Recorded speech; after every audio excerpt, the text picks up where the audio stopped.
क्या आप जानते हैं कि एक जज साहब का लंच करना या न करना किसी कैदी की जेल या बेल तय कर सकता है?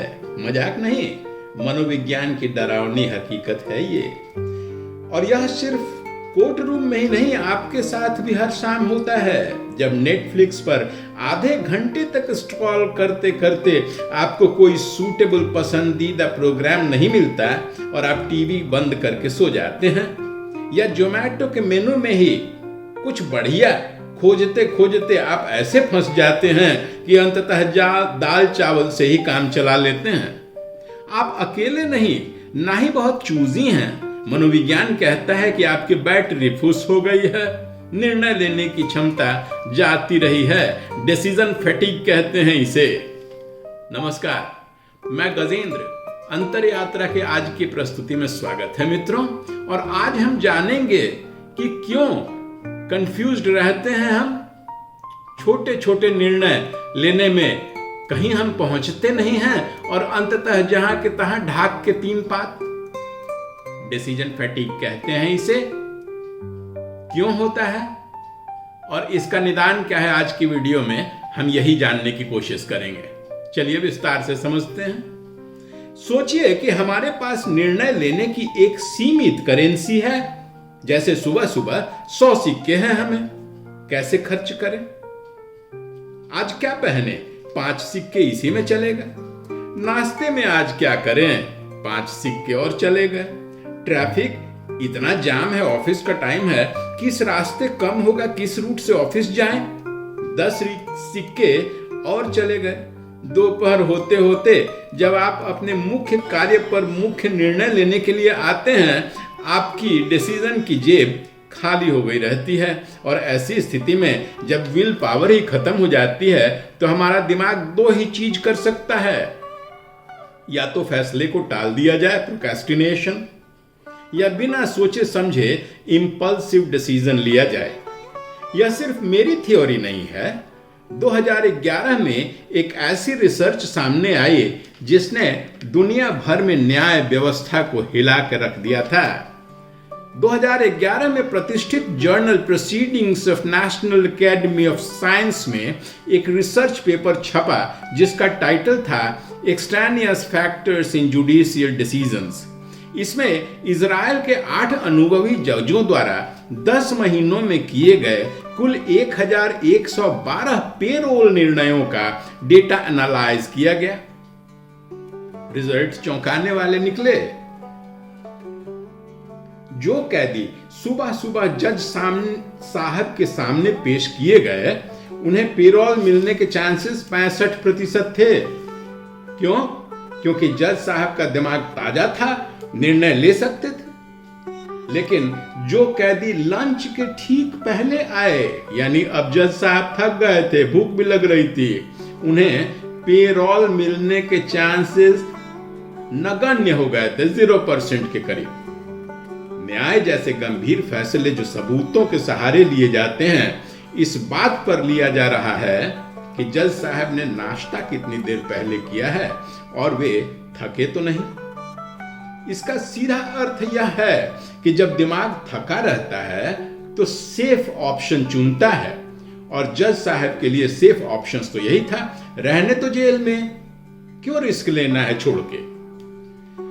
शॉपिंग मॉल में भी यही तो हम करते हैं ना, जबरदस्ती।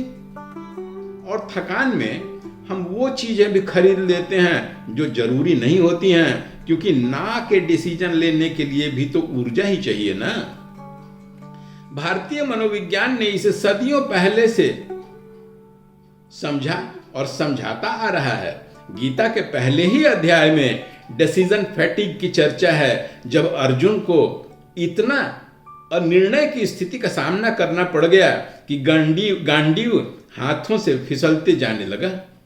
डिसीजन पैरालिसिस था ये, लड़ूं या न लड़ूं, अपनों को मारूं या खुद ही हट जाऊं। इस द्वंद्व ने अर्जुन की बैटरी इतनी लो कर दी थी कि शारीरिक रूप से भी कमजोरी दिखने लगी थी।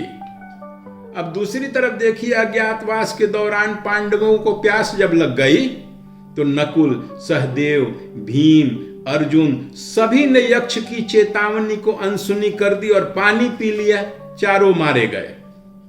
इंपल्सिव डिसीजंस, प्यास और थकान विवेक को मार देती है। सिर्फ युधिष्ठिर बचे क्योंकि उन्होंने अपने मन पे काबू रखा। तो क्या है समाधान इस डिसीजन फैटीग से कैसे निकले? बैटरी चार्ज्ड रखने का, विवेक को सर्वोपरि बनाए रखने का तरीका क्या है? 5 तरीके बताता हूं, ध्यान से सीखिएगा।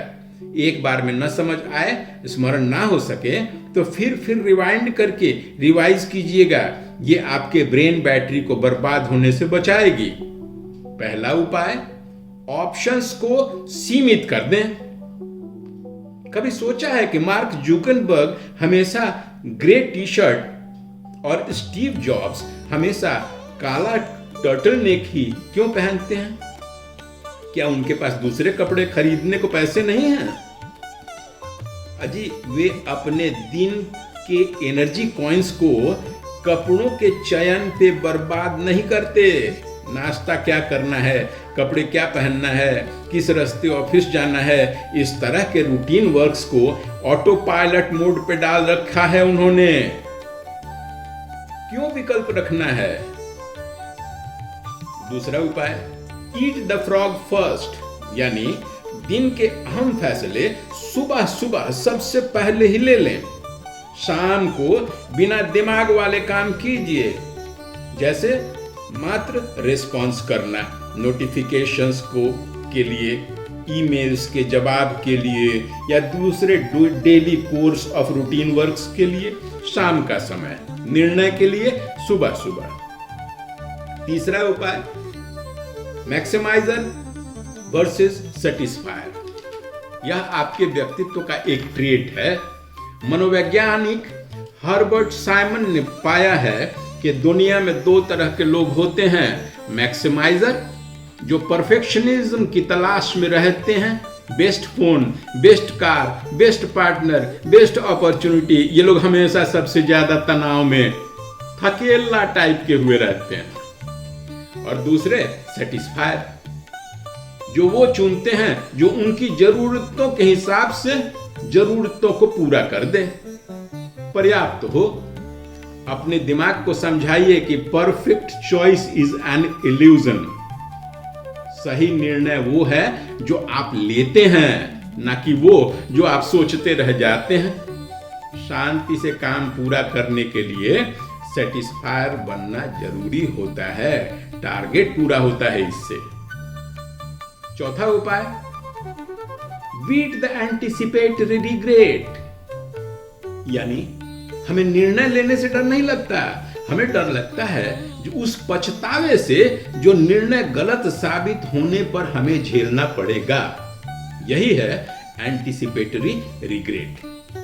यह तब होता है जब आप काम से ज्यादा परिणाम पर फोकस करने लगते हैं।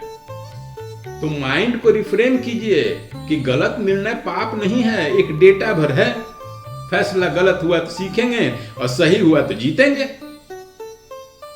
और 5वां अंतिम उपाय, कॉग्निटिव ऑफलोडिंग। हमारा दिमाग निर्णय लेने के लिए नहीं, विचार करने के लिए बना है। जब आप छोटे छोटे निर्णयों को, जैसे दूध लाना है, ईमेल भेजना है, सब्जी कौन सी खरीदनी है, इस तरह की चीजों को नहीं कहीं पर लिख लेते, ऑटो पायलट मोड में नहीं डाल लेते हैं, तो यह बैकग्राउंड में आपकी बैटरी को खाते रहती है। तो इस तरह की चीजों को दिमाग में याद रखने के बजाय लिख लें, सिस्टम में डाल दें। इसे ही दिमागी बोझ को हल्का करना कहते हैं, यानी कॉग्निटिव ऑफलोडिंग। तो मित्रों, निर्णय लेने से कतराना हमारी कमजोरी नहीं है, सिर्फ एक संकेत है कि बैटरी रिचार्ज की जरूरत हो गई है। तो अगली बार जब आपको कोई कंफ्यूजन हो जाए तो दबाव नहीं डालें अपने दिमाग पर। 1-2 गहरी सांसें लीजिए, ठंडा पानी पीजिए और सो जाइए, क्योंकि थका हुआ दिमाग कभी भी महान जीवन का निर्णय नहीं ले सकता। तो आज की ये यात्रा आपको कैसी लगी ये जरूर हमें कमेंट बॉक्स में बताइएगा, क्योंकि आप ही के फीडबैक से तो हम आपके पास पहुंचते हैं। आपके लिए आपके मनोभावों से संबंधित ऐसे रिसर्च लाने की जुगत हमें आप ही के फीडबैक से मिलती है। शेयर कीजिए, लाइक कीजिए और सब्सक्राइब भी कर लीजिए। तो आज की इस प्रस्तुति के संबंध में अपने विचार जरूर लिखिएगा और जल्द ही हम फिर आपसे मिलते हैं। अंतर यात्रा की घड़ियां तो आती रहती हैं। आज इजाजत दीजिए मित्रों, नमस्कार।